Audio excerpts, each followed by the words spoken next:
Oi, pessoal. Então, agora eu vou apresentar aqui a videoaula 8 e vou finalizar o módulo 2, né, a sexta parte do módulo 2, e eu vou tratar aqui da transformada de Laplace. Então, vamos lá. A transformada de Laplace, ela é uma ferramenta utilizada para resolver equações diferenciais ordinárias com coeficientes constantes, que é o que a gente vem trabalhando. Então, até agora, né, nesse módulo 2, o que a gente fez, basicamente? Foi resolver equações diferenciais ordinárias. Né? Primeiro, uma equação homogênea na vibração livre, depois a gente passou, né, para o forçamento harmônico, depois forçamento periódico, né, diferentes tipos de forçamento. A gente estava lidando, né, com a resolução de equações diferenciais ordinárias. Aí, agora, a gente vai fazer o quê? Vai aplicar a transformada de Laplace para resolver as mesmas equações diferenciais ordinárias que a gente estava resolvendo. Né? Antes a gente estava no domínio do tempo e agora a gente vai resolver no domínio de Laplace. Então, é uma ferramenta alternativa que a gente vai ter para resolver as equações diferenciais ordinárias. Então, né, a gente estava trabalhando aqui no domínio do tempo, que é o domínio físico. A gente vai fazer uma transformada, né, de Laplace e vai para o domínio S, que é esse domínio de Laplace. E a gente pode voltar para o domínio físico, né, o domínio do tempo, e fazer uma transformada inversa. Então, aqui no domínio físico, né, fica mais fácil assim, a gente ter o sentimento físico, né, entender o que está acontecendo, mas a gente está trabalhando com equações diferenciais ordinárias. Quando a gente passa para o domínio de Laplace, né, é um espaço que a gente não tem esse significado físico, então a gente perde, né, passa a ser um espaço abstrato, tá? Mas, em contrapartida, a gente vai trabalhar com equações algébricas, então fica mais fácil de trabalhar, porque a gente não está mais com EDOs, assim, com equações algébricas. Então, a gente ganha em praticidade, em termos de manipulação matemática, né, da equação, a gente perde um pouco do sentimento físico. É claro que quando a gente começa a trabalhar com a transformada de Laplace, esse sentimento físico também ele vem, né? Porque a gente agora ele passa a ser uma coisa mais abstrata, né? Às vezes menos intuitiva, porque não está tão acostumado. Né? Mas também quem tem o costume, né, de trabalhar no domínio de Laplace, quando olha, né, já entende o que está acontecendo. Então, quem é a transformada de Laplace? Essa aqui é a definição da transformada de Laplace. Então, aqui o chapéu, sempre que eu tiver essa notação aqui de chapéu, então eu vou estar no domínio de Laplace, ou seja, aqui, né, em função de S. Eu vou fazer essa transformada de Laplace numa função qualquer aqui no domínio do tempo, tá? Qual é a definição? Então, aqui, a integral de 0 até infinito de e elevado a menos st, u de t dt. Tá? Então, ressalto que esse u de t é uma função qualquer, que a gente vem trabalhando que o u é o deslocamento. Mas aqui pode ser uma função qualquer, pode ser o deslocamento, pode ser a velocidade, pode ser um forçamento, em qualquer, um forçamento ao qual, né, nosso oscilador vai estar exposto. Tá? Então, esse u de t é uma função qualquer no domínio do tempo. Quando a gente fizer essa integral, a gente vai ter essa função, então, no domínio de Laplace. E aí a gente tem a transformada inversa de Laplace. Isso aqui, no fundo, assim, a gente não vai usar, é bem menos utilizado, né? A gente acaba trabalhando com tabelas, como eu vou mencionar mais pra frente. Então, seguindo aqui, né? Então, o que a gente tem? A gente está trabalhando com oscilador, né? Linear de unidade de liberdade. Então, aqui, a equação, né, m dois pontos, mais seu um ponto mais ku, é igual a um forçamento qualquer. Esse f aqui é um f de t, igual esse u, né, esse u ponto e esse u dos pontos também, né, são dados em função do tempo. Então, o que eu vou fazer? Vou aplicar a transformada de Laplace dos dois lados para passar para o domínio de Laplace, né? Aqui a gente está com a equação diferencial ordinária, e aí a gente vai passar para o domínio de Laplace, em que em função de S e não mais em função de t. Tá? Então, agora, antes da gente resolver, né, quem é a resposta do oscilador, né, a gente vai precisar passar por algumas etapas aqui para entender melhor essa transformada de Laplace. Então, o primeiro ponto aqui, né, que é importante, é a propriedade de linearidade da transformada de Laplace.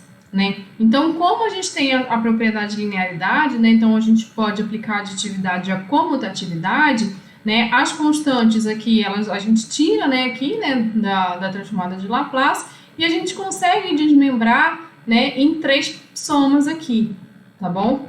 Então, demonstrando aqui, tá, a linearidade, acho que eu tenho que passar para cá, calma aí.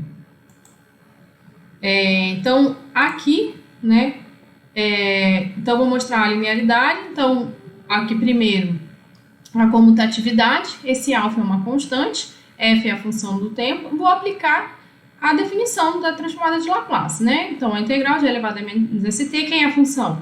Alfa f de t. A alfa é constante, posso tirar dessa integral, né? Então, tenho aí o f dt.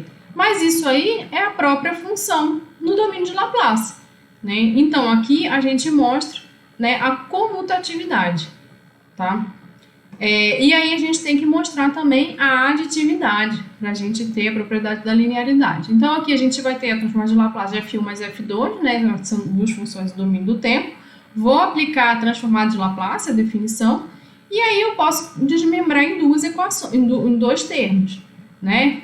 Um termo relacionado ao f1 e agora o segundo termo, f2. Esse primeiro termo é o f1 no domínio de Laplace, o segundo termo, f2 no domínio de Laplace. Então, aqui a gente mostra, né, a aditividade, tá? Então, isso aí a gente, aqui é para mostrar, né, essa propriedade de linearidade da transformada de Laplace. Então, aqui, né, a gente mostrou, né, isso aqui, que a gente pode fazer isso. Aí, a gente vai precisar de quê? Nota que a gente quer passar essa equação toda para o domínio de Laplace. Então, eu tenho que saber qual é a transformada de Laplace da primeira derivada, assim como da segunda. A transformada de Laplace da primeira derivada é dada por isso aqui. Então, eu vou ter S, lembra? No domínio físico, no domínio do tempo. A gente estava em função do tempo, T, e agora no domínio de Laplace eu estou em função dessa variável S. Né? Lá minha variável era o T, aqui minha variável é o S. Então, S, U, chapéu, então é o meu deslocamento no domínio de Laplace, menos o zero. Quem é o zero? Meu deslocamento inicial. Tá? Então, vou resolver a DO, né, de segunda ordem, a gente precisa de duas condições iniciais, né? Essa aqui seria uma condição inicial. Então, agora aqui eu vou mostrar como é que a gente obtém, né, essa relação, né? Ali era U, aqui é o F ponto, né? Uma função qualquer, tá? Então, aqui a derivada, vou mostrar por que é isso. Aí, aqui, então, a demonstração aqui, tá? Então, para ter a transformada de Laplace, vou aplicar a definição da transformada de Laplace, né? Integral, quem é a função? df dt, né? F ponto é df dt. E aí eu vou fazer uma integração por partes, né? Como é que é a integração por partes? Integral de u dv é igual a uv, né? Menos v du, né? Aí a gente tem que avaliar aí nos limites, então é o que eu tô botando aí, nos limites de integração. Quem vai ser o u? O u é e elevado a menos st, e o du é df dt, tá? Com isso, eu tenho dv, né, que vai... deixa eu só parar aqui que eu falei errado, desculpa. O u, né, vem aqui, é elevado a menos st dt, e o dv é isso aqui, df dt, que é essa parcela aqui, tá? Então, dessa integral aqui, a gente tira quem é u e quem é v, dv, desculpa. Então, tendo u aqui, eu tenho esse aqui é o meu du, né, que é basicamente a derivada, e uma vez que esse aqui é o meu dv, o meu v é o próprio f, né? A minha função. Então, continuando aqui, tá? Então, agora eu vou pegar aqui da equação 1, tá? E vou continuar, né? Então, a transformada de Laplace da derivada vai ser, então, uv, né? Que é elevado a menos st f, avaliado aí nos limites, né? De zero a infinito, menos v, que é a própria f, du. Tá? Menos a integral, né, de VDU, né? Então, V é a própria F e o DU, né, que eu estou escrevendo aí agora, tá? Então, agora, primeiro eu vou avaliar esse termo da integral, tudo bem? Esse aí é o que eu vou pegar primeiro. S é constante, é uma derivada no tempo, então eu tiro ela da integral. Então, ali eu tenho F, é elevado a menos st dt, tá? E agora eu vou pegar e avaliar o termo E elevado a menos st. Primeiro, eu vou fazer o limite de t tendendo ao infinito, né, nesse termo. Depois, né, menos fazer o limite do t tendendo a zero. Aqui tá errado, tá? Aqui é t tendendo a zero, não infinito. Esse aí é o próprio f chapéu, né, que é o f da transformada de Laplace. Esse aqui, esse termo, vou pausar aqui, vai para zero. Por quê? Eu tenho vou ter e elevado, 1 sobre, né, desculpa, 1 sobre e elevado a st. Com t tendendo a infinito, esse termo vai tender a zero. Né? Esse termo é o próprio f no domínio de Laplace, né? Essa integral. E esse último termo, né? O que vai fazer? Eu estou fazendo tendendo a zero, né? Ali estava errado, t tendendo a zero, né? Então, eu vou ter o f avaliado em 0, que é a minha condição inicial, e esse termo aí, ele vai para 1, tá? Então, com isso, né, a gente tem que a derivada, né, a primeira derivada vai ser S, S, né, vezes f chapéu menos f de 0, tá? Que é o que a gente tinha aqui. A segunda derivada vai ser agora isso aqui. Não vou apresentar a demonstração, vocês podem fazer. A ideia é a mesma ideia da primeira derivada, mas vocês vão ter que, a gente tem que fazer a integração por partes 2 vezes. Então, cada integração por partes, a gente baixa uma ordem da derivada, né? Então, como a gente tem derivada segunda aqui, né? Então, a gente vai ter, na primeira integração por partes vai para o ponto, depois na segunda integração por partes a gente vai ter, então, o deslocamento. Deixa eu voltar aqui para o apontador. Pronto. Tá? Então, né, esse lado aqui a gente já consegue resolver, né? Porque a gente, pela linearidade, desmembra em 3 termos.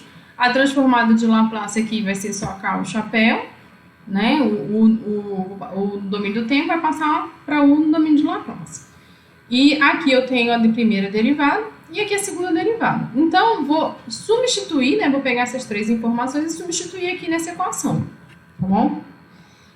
Então, aqui apareceu, né, S ao quadrado. Então, desse termo aqui de U dois pontos, vai aparecer o quê? S ao quadrado U, chapéu, que está aqui em evidência. Calma aí, eu acho que ficou sem termo, né? Deixa eu voltar aqui. Então, desse termo aqui, M U dois pontos, aqui tem o quê? U dois pontos tem como? No domínio de Laplace foi como, né? Então, aqui se transformou em S ao quadrado o chapéu, né? Tá aqui. E esses termos aqui relacionados às condições iniciais vieram para o lado direito da equação, tá? Aqui, onde eu tinha o termo em U ponto, né? Apareceu o quê? S, o chapéu, né? E o termo relacionado à condição inicial veio para o lado direito, tá? E aqui, né, o termo em U, o chapéu. Nota que aqui, né, não está a equação do movimento aqui já está em função de Xi e ômega n, né? Mas eu acredito que para vocês isso aí já esteja tranquilo, né? Ou escrever dessa forma ou escrever dessa forma aqui. Né? Então, aqui a gente tem o quê? Ó, a divisão por M aqui do lado direito, né? Porque todo mundo foi dividido por M. Aqui aparece o F chapéu. Quem é esse F chapéu? Eu dependo do forçamento. Se meu forçamento for um forçamento do tipo impulso, se o forçamento for periódico, se o forçamento for harmônico, eu vou ter, né, uma função diferente no domínio de Laplace. Tá? Então, por enquanto, não estou trabalhando, né, não estou mexendo aqui com diferentes forçamentos. Tá? Então, aqui eu tenho minha equação no domínio de Laplace. Nota que aqui está o ponto, né? Velocidade no tempo inicial, tá? Então, aqui são o quê? São as condições iniciais que têm que ser fornecidas para a gente resolver, né? Tanto de deslocamento como de velocidade, tá? Então, aqui, né, admitindo essas condições iniciais nulas, né, a gente, então, tem que o chapéu vai ser igual a F chapéu divididos por Z. Lembra que a gente já viu Z lá, a função de impedância no domínio do tempo? Aqui também eu tenho no domínio de Laplace. Então, quem é esse Z? Né? É todo mundo que estava aqui dividindo F. M, S ao quadrado, mais 2 Xi, ômega n, S, mais ômega n ao quadrado. Tá bom? Então, a resposta, né, do oscilador no domínio de Laplace é dada por isso aqui. Tudo bem? Aí aqui, que é bem interessante aqui no domínio de Laplace. Então, olha o que a gente tem, né? Então, o U chapéu, que é a resposta, é G chapéu vezes o F. G chapéu, quem é o G chapéu? É isso aqui, ó. 1 sobre M, que multiplica C ao quadrado, tá? Tudo aqui. Nota que isso aqui, né, só depende de parâmetros do sistema. Então, massa, frequência natural, amortecimento. Isso aqui não depende do meu forçamento externo, né? Só depende das propriedades do sistema, do oscilador que a gente está trabalhando, tá? E nota que aqui a gente tem uma equação algébrica, né? Então, lembra que antes o S, né, aqui aparece onde antes a gente tinha as derivadas, né? Antes, no domínio do tempo, aqui eu tinha a primeira derivada e a segunda. Agora eu tenho, né, uma equação algébrica, né? E aqui a gente define a função de transferência, tá? Então, né, se a gente tiver um forçamento qualquer, a gente multiplica por essa função de transferência e tem quem é a resposta 1. Né? Então, no domínio de Laplace, a resposta ela fica muito simples, né? Muito mais simples de ser resolvido do que no domínio do tempo, no fundo, porque a gente tem esse E, esse G, né? E aí, para qualquer forçamento, basta eu escrever esse forçamento no domínio de Laplace e eu tenho quem é a resposta. Então, eu não vou ter um procedimento diferente se eu tenho um forçamento harmônico, se meu forçamento é periódico, se é do tipo impulso, qualquer forçamento que seja, eu vou levar ele para o domínio de Laplace, vou multiplicar por essa função de transferência, né, equação algébrica, e eu vou ter que é a minha resposta. Então, enquanto no domínio do tempo a gente tinha abordagens, né, um pouco distintas, dependendo do tipo de forçamento, aqui no domínio de Laplace a gente não tem mais isso. Né? A gente vai também só pega a função de transferência, multiplica por QM/F e pronto, eu já tenho aqui a resposta. Né? E aí, falando dos forçamentos, né, do domínio de Laplace, né, como é que eu faço para obter um determinado forçamento do domínio de Laplace? Eu vou aplicar a definição, né, aquela integral de 0 a infinito, de elevado a menos st, f de t, né, dt. Aquela definição que a gente tem lá, né, que eu apresentei no início da transformada de Laplace. No fundo, a gente acaba trabalhando com uma tabela, né? Então, a transformada de Laplace, né, aqui é a definição, né, que seria aquele L lá, que aqui está uma notação diferente, né? Então, aqui eu tenho a transformada de Laplace do seno, do cosseno, do seno hiperbólico, né, da exponencial.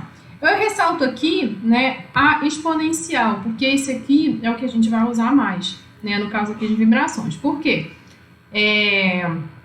Lembra lá quando a gente fez as soluções propostas, né? A gente sempre podia propor uma solução do tipo exponencial, né? Então, fosse no caso livre, se fosse no caso harmônico, né? A gente fez a solução proposta lá do caso harmônico primeiro como uma soma de senos e cossenos, né? Mas depois lá na notação, né, de utilização de números complexos, eu fiz a mesma abordagem utilizando uma exponencial, né? No caso de forçamento periódico, são vários harmônicos, né? Então a gente tem vários exponenciais, no caso livre também exponencial, né?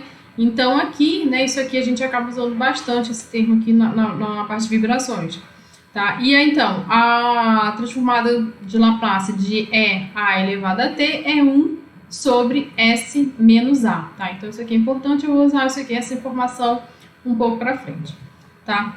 Então, a ideia é o quê? Eu tenho a equação do movimento, né? Vou passar todo mundo pro domínio de Laplace e depois eu preciso voltar para o domínio do tempo. Para voltar para o domínio do tempo, né, então eu vou apresentar aqui a expansão em frações parciais, né, que é alguma coisa que a gente vai usar para voltar do domínio de Laplace para o domínio do tempo.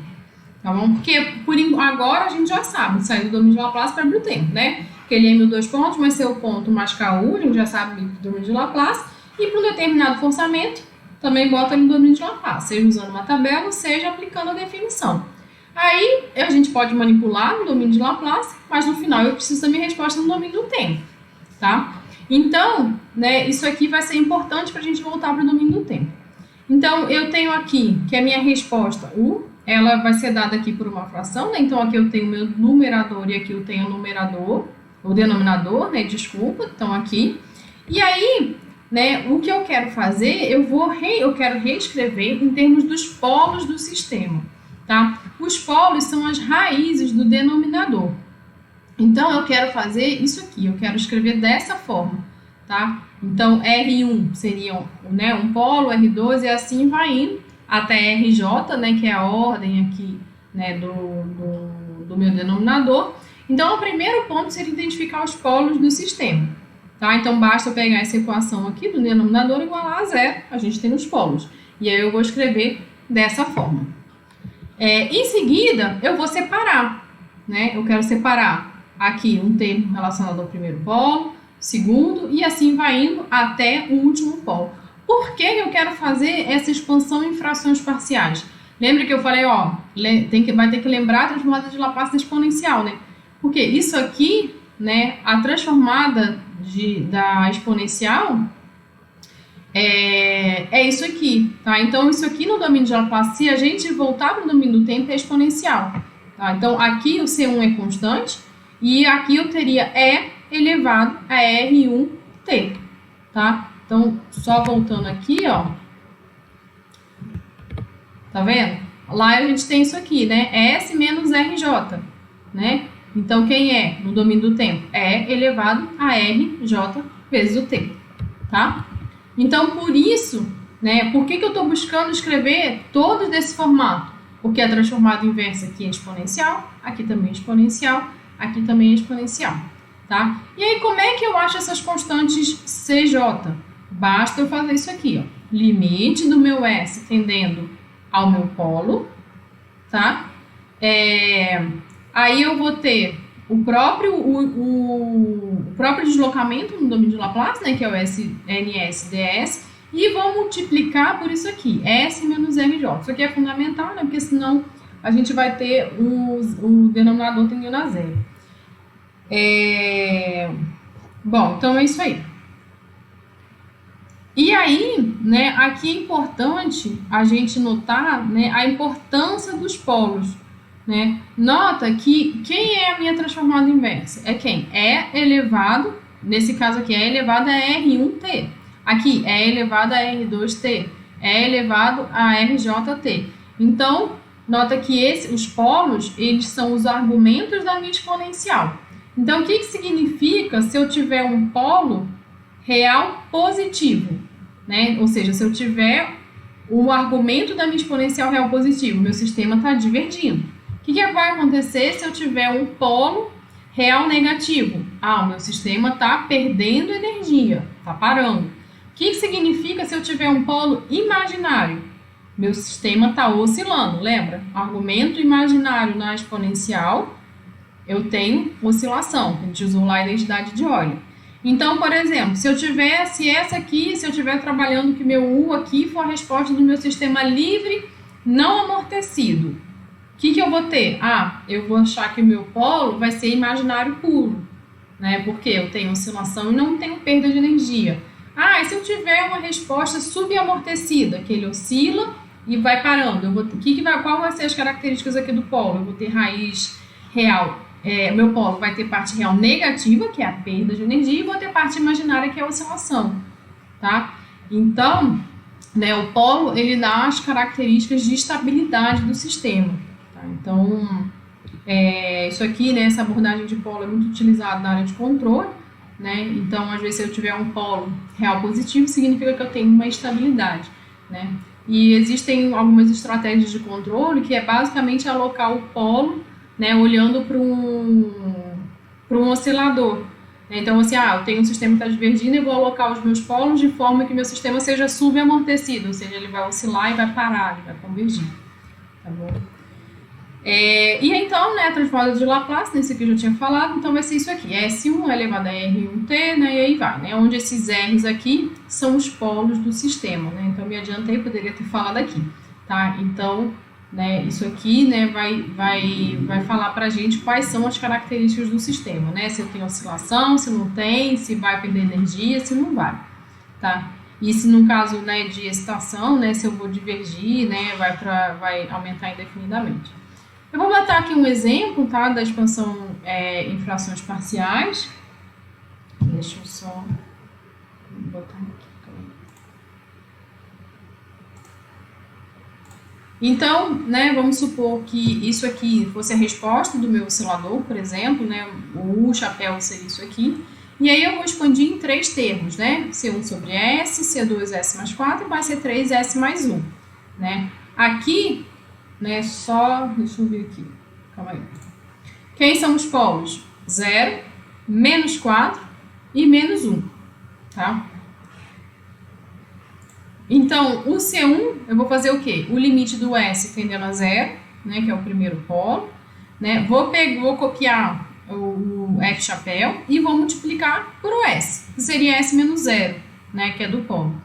Esses S eu corto, né, o S do numerador com o S do denominador, né, e aí com o S tendendo a 0, isso aí vai dar 1 meio, né, vai dar 2 quartos, que é igual a meio. No C2 eu vou fazer o limite agora do S tendendo a menos 4, né? Vou pegar o F chapéu, mesmo a equação lá de cima, né? Numerador sobre denominador, e vou multiplicar por S mais 4, né? No caso, então S menos o polo é menos 4. E aí, S menos 4 vai dar menos 1/6. E quem é o C3? Agora o limite do S tendendo a menos 1, mesmo procedimento, né? Numerador aí sobre o denominador. Vou multiplicar para o S mais 1, tá? E esse termo S mais 1 conta. E aí a gente fica, né, com 1/3. E aí a gente pode voltar, né? Então aí no domínio de Laplace, então 1/2, 1 sobre 2S. Vou escrever aí, tá? Quem são, quem é a minha função, né? No domínio de Laplace, agora com essa expansão em frações parciais. E posso para o domínio do tempo, tá? 1 sobre S é a função degrau, tá bom? Então, a função degrau sobre 2, né? 1/2 é constante, fica. Então, menos ali, né? Agora, 1 sobre S mais 4, né? É elevado a menos 4t, tá? Agora, o último termo. A função degrau a gente consegue ver também pela exponencial, tá? Então, ali, né? Esse 1 sobre S, né? Eu posso pensar que é o quê? S menos 0, né? Então, seria E elevado a 0t, tudo bem? Então, ou seja, para tempos menores que 0 não tem é 0, né? E para tempos maiores do que 0 é 1, tá bom? Então, no fundo, isso aí é um meio, né? Porque a gente não tem tempo negativo, né? A nossa variável é o tempo. Então, vamos lá.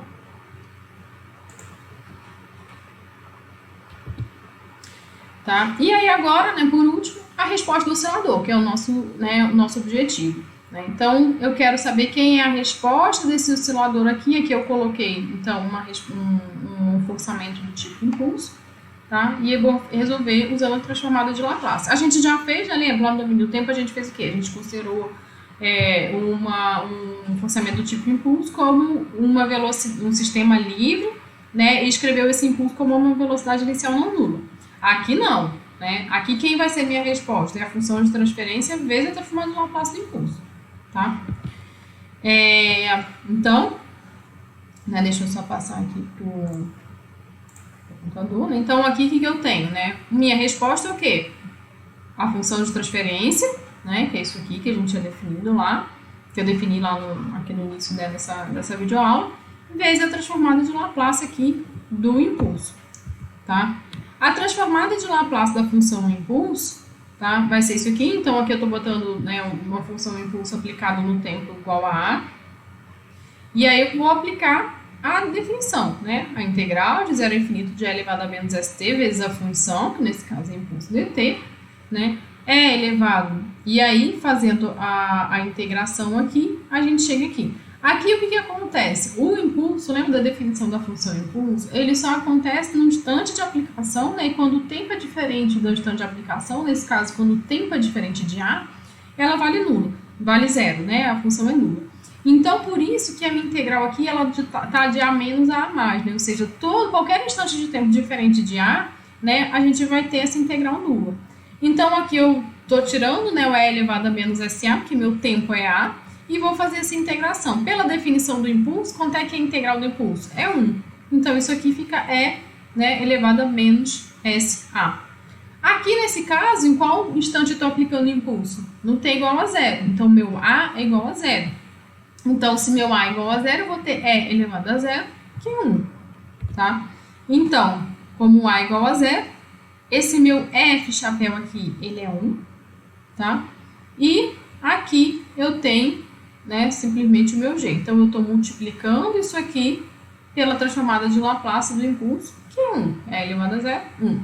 Então, essa aqui já é a resposta do domínio de Laplace. Então, olha a diferença, né, do procedimento que a gente tinha lá no domínio do tempo e aqui no domínio de Laplace. Ah, vamos supor, agora o meu forçamento é um cosseno. O que eu vou fazer? Eu vou ver qual é a transformada de Laplace do cosseno e eu simplesmente multiplicaria aqui. E já teria a resposta no domínio de Laplace, tá? Acabou? Não. Eu preciso voltar para o domínio do tempo, tá? E aí é que dá mais trabalho. Tá? Então, primeiro, expansão em frações parciais. Tá? Então, eu tenho que achar quem são os polos do meu sistema. Então, aqui achei os dois polos. Nota que para esse polo aqui eu estou fazendo a consideração do sistema subamortecido. Como é que eu sei? Porque aqui tem o que? O ômega D, tá? Então aqui, né, quando eu calcular os polos, né, eu vou ter a mesma coisa que a gente tinha lá no caso dos sistemas livres, né? A gente calculou S, claro que lá no tabuleiro de Laplace, né, mas é lá na nossa equação característica a gente também achava essas raízes. E aqui nesse caso eu estou numa situação subamortecida. Tá? Então, nota aqui, os meus polos, que eu tenho parte real negativa, ou seja, perda de energia, e parte imaginária, ou seja, oscilação. Então, as mesmas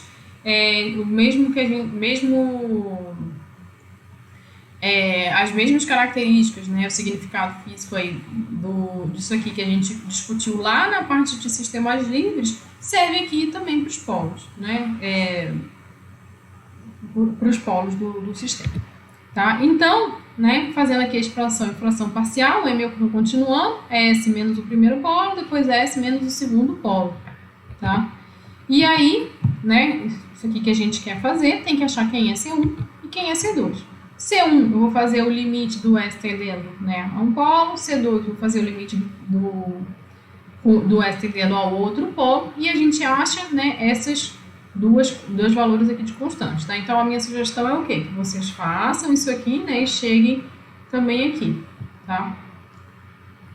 Continuando, então, né? Então, quem vai ser o meu no domínio de Laplace, né? Eu estou escrevendo isso aqui embaixo, substituindo o quê? C1 e C2. Nota que C1 e C2, eles são iguais, só muda o sinal, né? Então, aqui está em evidência, né? Tinha 1 sobre M, aqui I ômega D M, 2i ômega D, né? Desculpa, então 2i ômega D está daqui, né? E aqui, né, tem os sinais opostos, né? Por quê? Porque C1 e C2 têm sinais opostos. Aqui aparece, né, menos o primeiro R1, né, o primeiro polo, aqui menos R2, o segundo polo. Como é que a gente passa, então, volta para o domínio do tempo? Isso aqui continua, é uma constante, né? Aqui eu vou ter o quê? E elevado a menos o primeiro polo vezes T, e aqui E elevado a menos, né? E elevado a menos o segundo polo vezes o T. Então, é isso aqui. Os dois, nota que esse termo aqui, de E elevado a menos que seu ômega n T, né? Que é isso aqui, os dois polos são incomuns, tá vendo? Então, eu tenho aqui e tenho aqui, então por isso que está em evidência. E aqui, né? Eu tenho a parcela referente a esse termo, essa aqui, né? Então, isso aqui e isso aqui é o que ficaram esses dois termos aqui, tá? Se a gente usar lá a identidade de Euler, né, a gente vai ver que isso aqui tudo sobre 2i, né, é o seno de ômega d t. Então, a gente tem que, no domínio do tempo, essa aqui é a resposta, né? A resposta do oscilador de um grau de liberdade linear a uma função impulso, com o impulso sendo um impulso aplicado no tempo igual a zero. Tá? Essa resposta é a mesma resposta que a gente tinha obtido. Nota que aqui eu estou considerando o sistema subamortecido.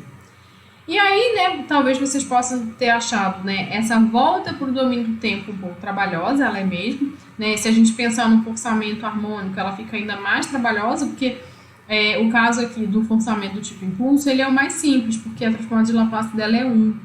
Né? Então, não depende de S. Né? Os outros forçamentos vão envolver o S. Então, o que vai acontecer? A ordem do denominador vai aumentar. Então, a gente vai ter, né, quando a gente fizer a expansão em frações parciais, né, a gente vai ter mais polos e a gente vai ter mais termos. Né? Então, às vezes, pode pensar assim, mas não vale a pena eu ir lá para o domínio de Laplace, porque depois eu volto para o domínio do tempo, é muito, né, trabalhoso. Mas isso, sim, é uma questão de escolha. E aí, o que eu coloco aqui também, né, que é importante, é que o domínio de Laplace é muito utilizado para aplicação de controle. Né? E aí, né, os controladores clássicos, aí a utilização do domínio de Laplace é o que é feito. Né? Os controladores clássicos, eles são todos desenvolvidos, né, no domínio de Laplace, projetados no domínio de Laplace, porque fica mais fácil, né, porque são equações algébricas. Então, passa para o domínio de Laplace, então não é que nem aqui. Aqui a gente passou para o domínio de Laplace e voltou para o domínio do tempo. Então, no caso de controle, não. Você passa para o domínio de Laplace, você projeta o seu controle todo no domínio de Laplace, né, fazendo a alocação de polos. Aí tem algumas técnicas de controle diferentes, né, mas pode fazer a alocação dos polos, né, para o sistema ser estável. né? E depois de fazer esse projeto do controlador, né, volta para o domínio do tempo. Né? Então, a gente pensando em controle, o domínio de Laplace ele é fundamental. Tá bom? Bom, gente, então é isso, né? Essa videoaula aqui, pelo menos em termos de, eu não sei quanto tempo ficou, mas pelo menos em termos de conteúdo, ela é bem mais, tem bem menos conteúdo, né, que as videoaulas anteriores, eu acho. E aqui a gente termina esse módulo 2, tá? Então aqui a gente fecha, né, o conteúdo aí de sistemas de 1 grau de liberdade. Só ressaltando aqui, essa parte transformada de Laplace a gente pode usar também para sistemas de mais grau de liberdade, tá? Isso aqui não é limitado a 1 grau de liberdade. Aqui eu assim, né, optei por apresentar aqui, né, e aplicar. Fica mais fácil da gente fazer também o exemplo, tá? Mas isso aqui não está limitado a 1 grau de liberdade, tá? E aí, a partir da próxima videoaula, a gente vai tratar de sistemas discretos. Tá? Então, deixa eu só... Então, é isso, pessoal.